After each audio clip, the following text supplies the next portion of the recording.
La parole est maintenant à notre collègue Jean-Louis Masson. Pour les sénateurs ne figurant sur la liste d'aucun groupe, vous avez la parole. Monsieur le Président, mes chers collègues, Monsieur le Ministre, le soutien populaire aux Gilets jaunes confirme que les Français veulent une démocratie plus directe. C'est l'objet du référendum d'initiative citoyenne. Au contraire, les tenants de la pensée unique qui monopolise la presse et nos institutions n'écoutent le peuple que si celui-ci est de leur avis. Ainsi, en 2008, le Parlement a ratifié sans état d'âme le traité de Lisbonne en désavouant le résultat du référendum qui venait d'avoir lieu. Voilà bien la preuve que la démocratie représentative a ses limites. Elle fonctionne comme un miroir déformant en raison notamment des tripatouillages des partis dominants.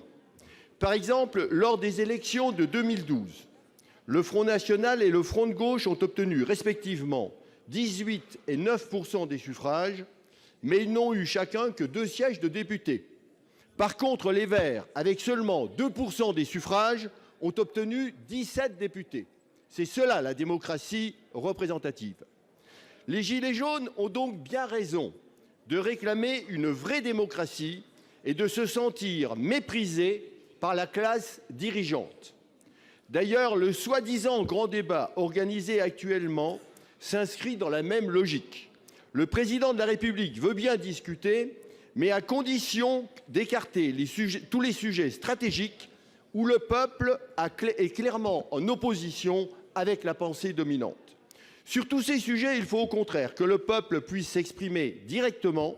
C'est pourquoi le président de la République devrait avoir le courage de consulter le peuple par référendum sur des sujets tels que le matraquage fiscal et financier contre les retraités, ou l'immigration, ou encore le choix entre soit une Europe des nations respectant la souveraineté des États membres, soit une Europe fédéraliste.